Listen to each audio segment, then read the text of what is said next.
En esta noche tengo la bendición de compartir con usted esta enseñanza sobre lo que es la iglesia en sí, las ordenanzas de la iglesia. Cómo nos distinguimos como iglesia a diferencia de un grupo, por decir, grupos con fieles propósitos aún en la sociedad, y algunos que aún hacen grupos que están en privado y en escondido. ¿Qué hace la diferencia entre la iglesia del Señor y a ese tipo de grupos? ¿Qué hace diferencia ser miembro de la iglesia del Señor y ser grupo de un grupo social o parte de un grupo social?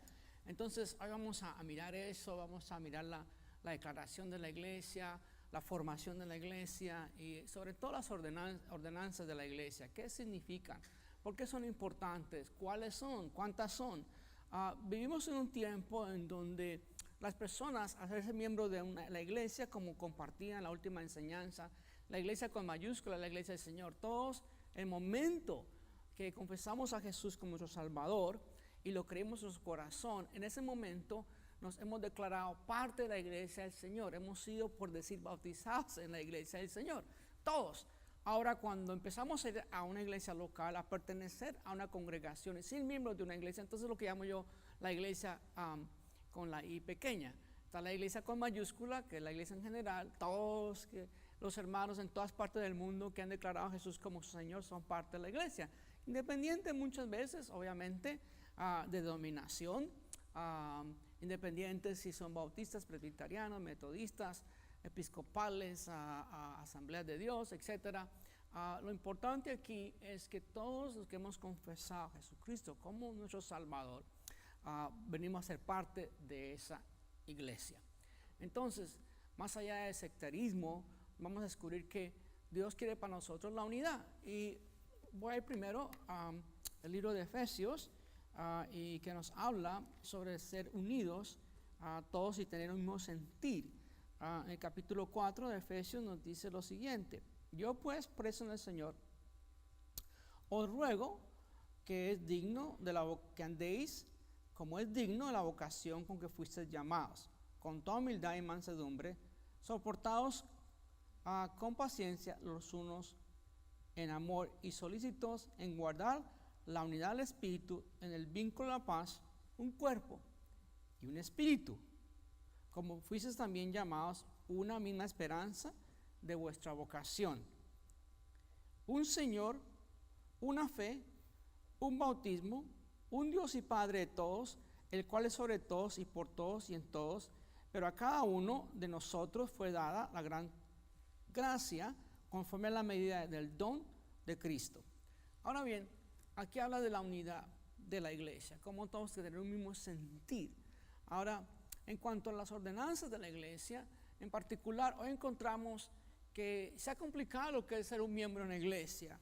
Hay varias exigencias para un miembro de una iglesia. A veces le dan hasta no sé cuántos números de exigencias para ser miembro de una iglesia. Y lo complican. Y no es así. Es sencillo, es práctico. Jesús fue muy profundo en su hablar, en su narrativa, y al mismo tiempo muy práctico y sencillo, profundo, práctico y sencillo. Así debe ser su iglesia, profunda, práctica y sencilla. Entonces, lo que es la iglesia del Señor, ¿qué son los requisitos para ser parte de esa iglesia, ser miembros de esa iglesia? Miramos nosotros como en Lucas 22:20 dice: asimismo, después de haber cenado, tomó también la copa y dijo: esta copa es el nuevo pacto en mi sangre, que por ustedes se derrama. Habla aquí el Señor bien claro de lo que costó ser y tener la iglesia, ser parte de la iglesia. Costó la muerte de Jesucristo y su resurrección. Entonces nos encontramos que en realidad la iglesia tiene ordenanzas bien sencillas, y lo vamos a simplificar hoy precisamente para toda nuestra audiencia que están yendo a una iglesia o no están en una iglesia, para que entiendan las expectativas, qué se espera de un miembro de la iglesia. Entonces empezamos con el bautismo. El bautismo en agua, inmersión de agua. ¿Qué significa eso? El modo, ¿qué declara la palabra del Señor? Y justo está en Romanos capítulo 6, del versículo 1 al 4, que eventualmente volvemos a repetirlo, nos explica qué es el bautismo en sí, qué se requiere. Entonces dice lo siguiente: ¿qué pues diremos? ¿Permaneceremos en el pecado para que abunde la gracia?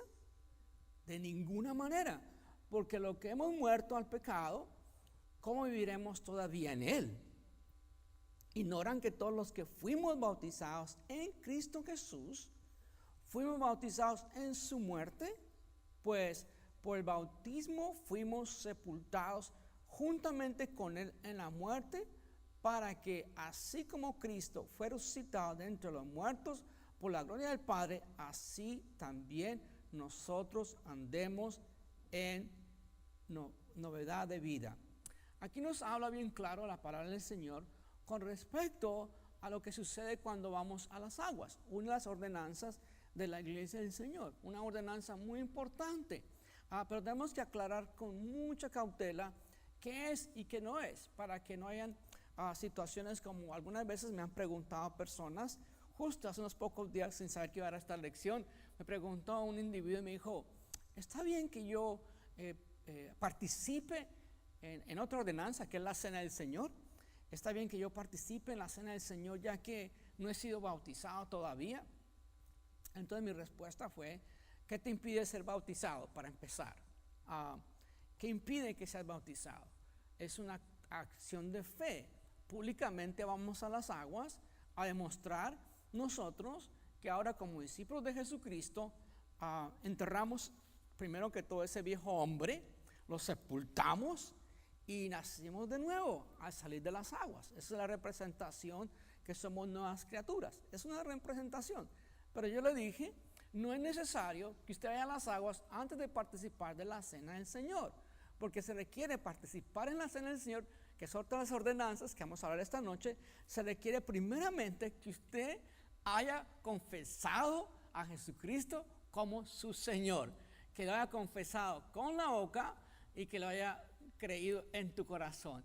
En el momento que usted ha actuado de esa manera, entonces usted va a descubrir la belleza de lo que es ser parte del cuerpo de Cristo, y eventualmente cuando usted obedezca. Y si algunos de ustedes no se han bautizado, mándenme ahí una pregunta o digan: ¿cómo me puedo bautizar? Y les vamos a explicar más sobre eso, para que encuentren un lugar, si estos queden muy distantes, los que nos están viendo las iglesias de La Roca, en Centro y Sudamérica, en Venezuela y demás, se preparen para este fin de semana lo más pronto posible. Vayan a las aguas, que es una ordenanza muy importante. ¿Por qué es importante? Porque públicamente demuestro mi fe en Jesucristo. Públicamente actúo en esa ordenanza para empezar a servir al Señor en el cuerpo de Cristo. Eso sí es muy importante. Para servir al Señor en algún aspecto, sea que usted quiera cantar en un coro, sea que tú quieras servir en algún aspecto de la iglesia, de la comunión de la iglesia, es supremamente importante y fundamental que pases por la ordenanza del bautismo en agua. ¿Y cuál es la fórmula? ¿De qué se trata lo que es el bautismo en agua? En el Nuevo Testamento, especialmente en el libro de los Hechos, en el capítulo 2, versículo 38, habla de la importancia de bautizarse, y allí habla que hay que bautizarse en el nombre de Jesucristo. Entonces dice que esto implica una declaración, que todas las personas eran bautizadas al reconocer a Jesús como Señor y Cristo. Sin embargo, hay que tener prevención de que sabemos que ese bautizo es en el nombre de Cristo, como una declaración de ir a las aguas, pero la práctica y la fórmula completa es cuando se hace el bautismo trinitario. En otras palabras, conforme Jesucristo dijo: id y haced discípulos, de acuerdo a Mateo 28:19, bautizarnos en el nombre del Padre, del Hijo y del Espíritu Santo. Esa fórmula que se nos da, nos habla la fórmula completa de ir a las aguas, y de nuevo la fe en el Señor, y de nuevo la doctrina sana explica bien claro cómo debe hacerse. Aunque es la declaración que somos seguidores de Jesucristo, cuando vamos a las aguas es en el nombre del Padre, del Hijo y Espíritu Santo en que somos bautizados. ¿Qué se requiere en cuanto al bautizo? ¿Cuál es el candidato? Bueno, el candidato a bautizarse tiene primero que profesar la fe. Vemos ejemplos en el libro de los Hechos de personas que tuvieron encuentros con los discípulos y llegaron al momento de querer ser bautizados, como pasó con Felipe cuando iba con un eunuco y se encontró por el camino y él quería saber cómo se iba a bautizar y él solamente le preguntó, si crees en tu corazón, bien puedes. Y respondió, dijo, sí, creo en Jesucristo, que es el Hijo de Dios. Y de inmediato pararon que iban por el camino, pararon a encontrar un sitio donde había un pozo de agua y fue ahí emergido por sumersión este candidato que ya había confesado a Jesús como su Salvador. Él estaba haciéndose preguntas sobre un libro de la Biblia, sobre Isaías, y le dio esas preguntas a Felipe y eventualmente terminó bautizándose en el agua. Y yo digo también, a las personas que han hecho esa confesión, no demoren su tiempo de ser bautizados. Es una manera de ser obediente en todo lo que el Señor Jesucristo nos declaró que lo fuéramos. Y esta ordenanza, aún Jesús, siendo el Hijo de Dios, entró a las aguas para darnos a nosotros. A Él no tenía necesidad de entrar a las aguas, pero entró en obediencia para que nosotros sigamos sus pasos y también ser obedientes al Señor Jesucristo. Entrar a las aguas. Y esa entrada a las aguas y salida a las aguas representan nuestra muerte, sepultura y nacimiento en Cristo Jesús. Muy bien, ¿qué también es necesario para entrar en las aguas? Obviamente es algo como en todo lo que hacemos nosotros, los fieles creyentes y discípulos de Jesucristo. Todo paso que damos en nuestras vidas se requiere obviamente la oración. Contemplo la oración en cuanto a yo querer ser bautizados. Entonces respondo a esa oración con el hecho de ser bautizados y eventualmente descubro que a través de la oración fiel que hago, entro en las aguas con esa fe y esa esperanza que mi vida ha cambiado y que ahora soy un discípulo de Jesús y que todo lo que quedó atrás y ahora voy como una nueva criatura a hacer la voluntad del Señor en el servicio del Señor. En Hechos 22:16 nos dice bien claro la palabra una vez más. Ahora pues, ¿por qué te detienes? Levántate, bautízate y lava de tus pecados invocando su nombre. Sabemos que el bautismo es una manera que agrega ya obviamente a nuestra salvación. Nuestra salvación es única. Y la pregunta es, ¿el bautismo me hace salvo? No. La confesión a Cristo Jesús como tu Salvador es que te hace salvo. No nos bautizamos para salvarnos, sino nos bautizamos porque somos salvos. Es una manera de responder a ese lindo ordenanza que viene de parte del Señor en su iglesia. La palabra ordenanza tiene que ver con sacramento. Es un evento muy especial para el creyente y no se hace a la ligera, sino se ora.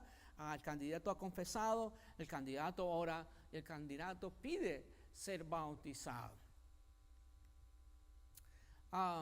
Es más, justamente el bautismo implica un voto de consagración. El momento que un individuo va a las aguas, hace una declaración que es un discípulo de Jesucristo y que demuestra públicamente que quiere ser consagrado a caminar con el Señor Jesucristo fielmente. Entonces, un voto de consagración. Primera de Pedro 3:21 nos afirma la palabra: el bautismo que corresponde a esto ahora nos salva, no quitando las inmundicias del cuerpo, sino como la aspiración de una buena conciencia hacia Dios mediante la resurrección de Jesucristo. Aquí el apóstol Pedro afirma lo que Pablo había dicho en cuestión de Romanos, el capítulo 6, del versículo 1 al 4, lo que implica el bautismo, la ordenanza de la iglesia, en la iglesia, y aquí afirma el apóstol Pedro la importancia que sabemos que el arrepentimiento es una demostración pública de que somos salvos y que estamos verdaderamente arrepentidos de nuestros pecados y que vamos a las aguas para testificar de esa certeza de ese arrepentimiento. Espero que estemos claros. Si alguno tiene alguna pregunta, envíenos. Sería lindo escuchar sus preguntas. En cuanto a las ordenanzas de la iglesia, el bautismo y la eficacia, ya lo mencioné hace unos breves instantes, que el bautismo en agua no tiene poder salvador en sí mismo. Se bautiza a la gente no para que sea salva, sino porque es salva. Por lo tanto, no podemos decir que el rito sea absolutamente necesario para la salvación, pero podemos insistir que es necesario si queremos cumplir todo y obedecer todo lo que Jesucristo quiere y demanda en nosotros. En los programas pasados contemplé una historia de que si el hombre que habían dos ladrones al lado de Jesucristo y él estaba en medio, y uno de ellos tuvo un sincero deseo de estar en el paraíso que Jesucristo había predicado y le pidió al Señor Jesucristo de estar con él, y Jesucristo le dijo: ciertamente hoy estarás conmigo en el paraíso. Jesucristo le afirmó.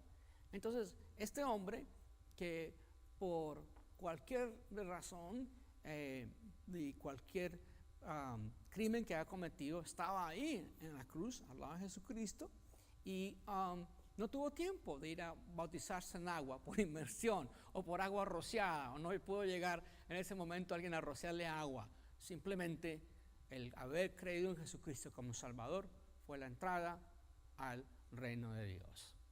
Así es sencillo, sin tantas complicaciones. Entonces, en cuanto lo que es el candidato, hace la profesión de fe, ora y desea. Y lo que es la eficacia, tenemos que entender que el bautismo no te salva. El bautismo en agua es una representación que ya eres salvo, que eres parte del cuerpo de Jesucristo.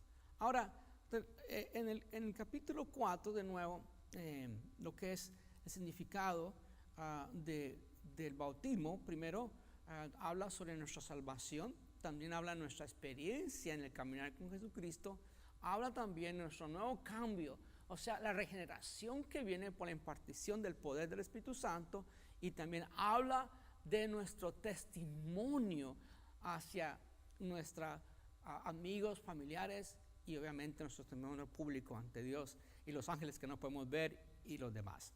Entonces, lo que es el bautismo ilustra esto. Hablamos de lo que es la salvación. Es una demostración de que nosotros estamos salvos por gracia, no por obras, y al contemplar esa salvación descubrimos nosotros una vez más la importancia también y el significado de la experiencia de haber nacido de nuevo.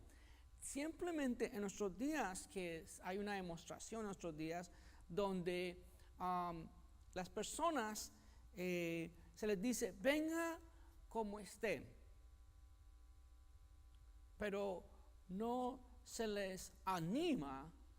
A cambio, hay serios problemas con ese tipo de idea, por decirlo, o narrativa, por decirlo, porque cuando venimos a Jesús, todos venimos conforme estábamos, es verdad, pero cuando venimos a Jesús, la cruz tiene poder, la obediencia de Jesús de la cruz tiene poder de transformación. Entonces, a las personas que se le a la iglesia: oh, venga como estás, pero cambie y sea transformado a medida que Dios te va transformando y a medida que tú vas obedeciendo y deseando esa transformación. Porque si tú llegas a una iglesia y te quedas igual y nada cambia en ti, entonces la muerte de Jesucristo vino a ser en vano. Hay un cambio cuando nosotros de verdad accedemos a la fe y pedimos a Dios que cambie nuestras vidas y nos transforme, no importa de dónde venimos. Entonces la idea es no solamente decir: venga como estés, sino venga como estés y espere ser cambiado por el poder del Espíritu Santo. No por requisito de la iglesia local, porque hay otro panorama que se presenta en algunas iglesias, en algunas membresías. Tienen una cantidad de ordenanzas que no están en la Biblia, para empezar. Ritos que no están en la Biblia. Siempre he dicho que todo lo que venga a ser Cristo y, Cristo pero, Cristo o, eso implica el comienzo de una herejía, o parte de una herejía, o el trasfondo de una herejía. Porque solo Cristo nos salvó, nos redimió y nos regenera a través del poder del Espíritu Santo. Solo Cristo. Si es la Biblia y otro libro, si es la Biblia u otro libro, si es la Biblia pero otro libro, entonces ahí también hay grandes problemas, de nuevo, porque Jesús es el verbo, Jesús es la palabra hecho carne. Entonces tenemos que entender bien claro que en el bautismo habla de la experiencia en nuestras vidas como creyentes en el Señor. Y una vez más, cuando Pedro les dijo, cuando estaba predicando y miles de personas se convirtieron, en ese caso 3,000, les dijo: arrepentidos y bautícese cada uno de vosotros en el nombre de Jesucristo para el perdón de los pecados y recibiréis el don del Espíritu Santo. En adición, Pedro predicaba de esta manera, pero más adelante en el capítulo 10 de Hechos le pasó algo a Pedro que tuvo que entender. Él fue a predicar en un lugar de gentiles, allí en la casa de Cornelio, un hombre militar romano. Y llega allí Pedro a empezar a predicar del Evangelio del Señor Jesucristo. Y me imagino que la expectativa de Pedro era que ellos vinieran a arrepentimiento, a conocer de Jesucristo y que fueran después al agua y fueran bautizados. Y lo que pasó es que algo inconcebible para Pedro en ese momento es que el Espíritu Santo cayó en esa casa sobre todos los que estaban presentes y fueron tocados y bautizados en el Espíritu antes de ir a las aguas. Entonces vemos cómo el Señor aún sorprende a Pedro de cómo Dios obra en su majestuosa soberanía, voluntad para alcanzar las almas perdidas. Entonces, otro aspecto del bautismo es que cuando nosotros vamos a las aguas y sepultamos ese viejo hombre, morimos, hay que morir primero para poder sepultarlo, porque esto no va a sepultarlo vivo. Tiene que morir a ese viejo hombre, sepultarlo y salir de las aguas. Entonces empieza una nueva etapa también en nuestras vidas para considerar en lo que es el servicio al Señor, y es lo que es el poder del Espíritu Santo que empieza a trabajar en nosotros en cuanto a lo que llamamos la regeneración. ¿Qué significa eso?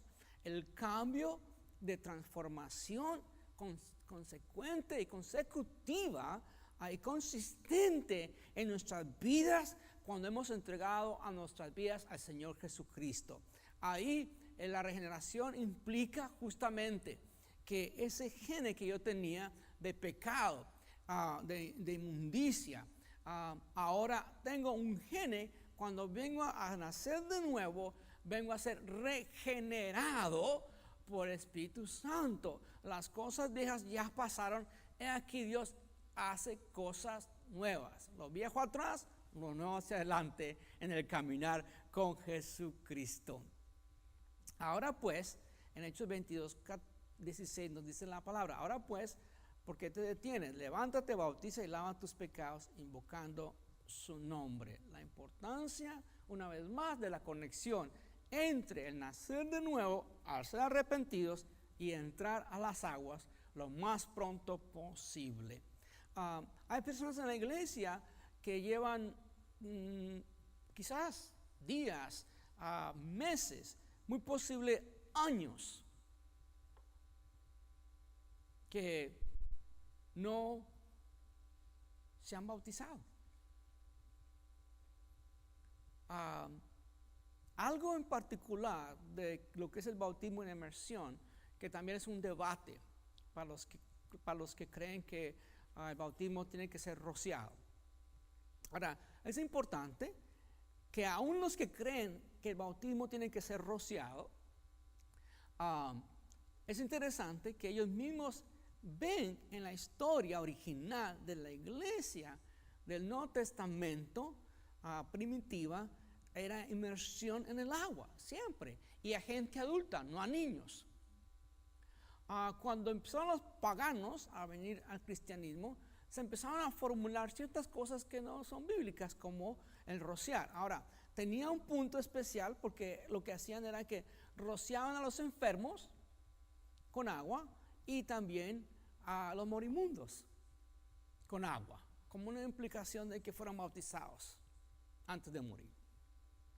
Ahora, en lo que es la manera en que se enseñaba a las personas cómo bautizar, se les decía que lo mejor era en corrientes de aguas vivas, en un río, muy posible.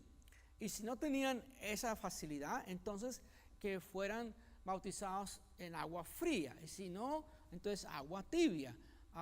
Y si no había agua, entonces que por lo menos lo rociaran y oraran sobre ellos, sobre que están bautizando en el nombre del Padre, del Hijo y Espíritu Santo. Entonces, eventualmente, eso vino a cambiar, a empezar a bautizar niños, infantes, que obviamente nacen nomás con el pecado que viene del ADN de los padres, pero ellos nacen sin pecado, porque obviamente los niños, un niño recién nacido no puede estar pecando, viene con el pecado original del hombre en términos generales, pero el niño no puede discernir y puede confesar sus pecados. Entonces solamente para personas que ya conocen y entienden la fe en Cristo Jesús y ya tienen una formación y una identidad espiritual, especialmente a un niño de ciertas edades que ya entienden muy claro su fe, como yo recibí a Cristo Jesús a los 12 años, tienen la oportunidad, y no hay que poner una edad, siempre y cuando está muy consciente el niño, joven o el adolescente que quiere ser bautizados. ¿Qué lo impide? La edad no, pero lo que es infantes no, porque ni entienden lo que están haciendo, simplemente son mandados a hacer. Entonces es muy importante que si usted de verdad ama al Señor y quiere estar en la fe del Señor, es importante que vaya a las aguas, que busque un pastor, que haya un sitio donde crean en la inmersión de las aguas, porque eventualmente también lo que se dio en la antigüedad, especialmente en el tiempo de la oscuridad y en el tiempo de las plagas, donde moría mucha gente, se daba que bautizaban a los niños de temprana edad, a recién nacidos y a infantes, con el deseo de que no fueran a perecer en la eternidad. Obviamente que no tiene bases bíblicas, porque cuando Jesús fue bautizado, entró al Jordán, no rociaron el agua, no fue a la orilla del Jordán, sino entró al Jordán. Entonces es importante entender el cómo, la fórmula y los demás, y sobre todo entender que el bautismo implica ese fiel testimonio, y es lindo que las personas que sean bautizadas ese día hasta lo celebren, porque es un momento de fiel testimonio de que yo amo al Señor y que yo le quiero servir al Señor, que ya confesé a Jesucristo como mi Salvador, que lo amo con todo mi corazón y que le quiero servir al Señor. En algunas veces, inclusive en nuestra iglesia hemos tenido momentos que tenemos personas que han servido al Señor en la iglesia, y de pronto les preguntamos, ¿y usted se ha bautizado? Y la respuesta es no. Y estaba sirviendo. Es importante que para el servicio en el Señor las personas estén bautizadas. Es muy importante, porque es una demostración pública. Si vas a hacer algo dentro de la iglesia, es lindo que vayas a las aguas y cumpla con esa ordenanza del bautismo.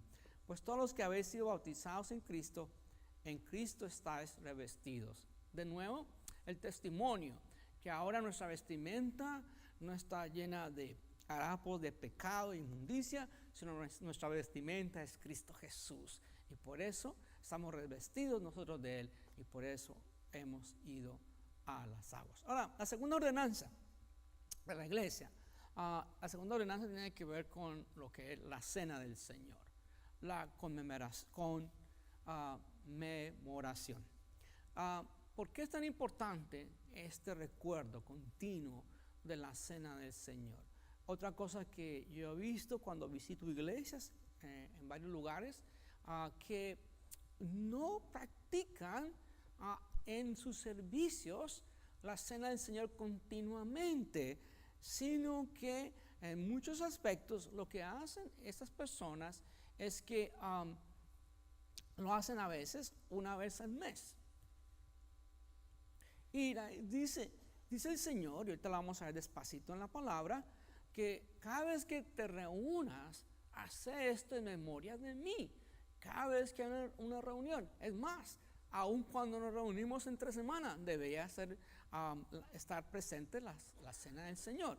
Porque la cena del Señor tiene una ordenanza muy linda, porque Jesús fue el que la ordenó también, así como el bautismo, así también la cena del Señor. Jesús fue el que instituyó la cena del Señor cuando explicó lo que significaba el nuevo pacto, lo que significaba el pan y lo que significaba la copa y lo que significaba estar unidos en Cristo Jesús en un grupo. Entonces, Lucas 22:19 dice, también tomó el pan Jesús y dio gracias y lo partió y le dio, diciendo, este es mi cuerpo que vosotros he dado, haced esto en memoria de mí.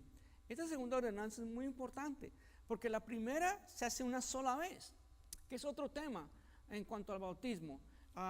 Muchas personas cambian de iglesia y van y preguntan, ¿requiere esta iglesia que me bautice de nuevo para ser parte de la membresía? Y la respuesta debe ser no, es una sola vez que te bautizas.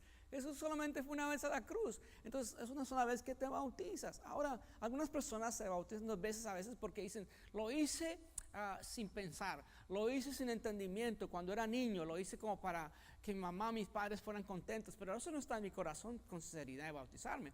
Ahora que sí entiendo, ahora que sí creo, ahora deseo hacerlo sinceramente, entonces anulan el primer bautismo y se van a bautizar, y eso ya es una opción propia, pero bíblicamente es una sola vez cuando se hace, y tiene que ser genuinamente. Entonces cuando Jesús instituye la Santa Cena, es de suma importancia, y en nuestros días es triste ver que son muchas las iglesias que han optado por una vez al mes, posiblemente, y eso le damos mucho tiempo a los cantos, le damos mucho tiempo a la prédica, le damos mucho tiempo posiblemente a unas ofrendas, a cantos especiales y a otras cosas, anuncios, y nos olvidamos de la reverencia, de la importancia, porque la primera ordenanza se hace una sola vez, y la segunda, que la cena del Señor, es algo continuo. Cada vez que te reunéis,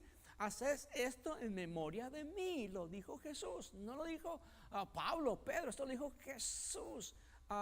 Y tiene que ser algo muy, muy serio, aunque obviamente todo lo que Pablo y Pedro dijeron fue muy serio. Entonces, en Juan 1:14 dice la palabra, y el verbo se hizo carne y habitó entre nosotros, lleno de gracia y de verdad, y vimos su gloria como el unigénito del Padre. Esto es muy importante, que reconocer que Jesús vino en carne, y lo que es la teología de la encarnación. Y por eso cuando él dice que tomemos del pan, es el ejemplo, el símbolo, el elemento que usamos para representación del cuerpo de Jesucristo. Al tomar del pan, estamos tomando la representación, lo simbólico, lo figurativo y lo importante, que es el cuerpo de Jesucristo, que fue entregado en un madero por ti y por mí. También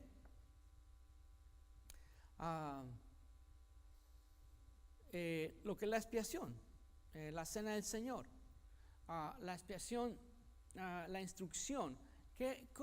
¿Cómo es la instrucción de la cena del Señor? Hebreos 2:17 nos dice, por lo cual debía ser en todo semejante a sus hermanos, para venir a ser misericordioso y fiel sumo sacerdote en lo que Dios se refiere, para expiar los pecados del pueblo. De nuevo, el cuerpo de Cristo Jesús fue entregado en la cruz para la expiación del pecado del pueblo. Ahora, ¿qué también habla de lo que es la cena del Señor? Bueno, aquí en la cena del Señor también nos habla de la importancia de ser inspirados a caminar en santidad. Justamente habla de que no podemos tomar la cena a la ligera o indignamente.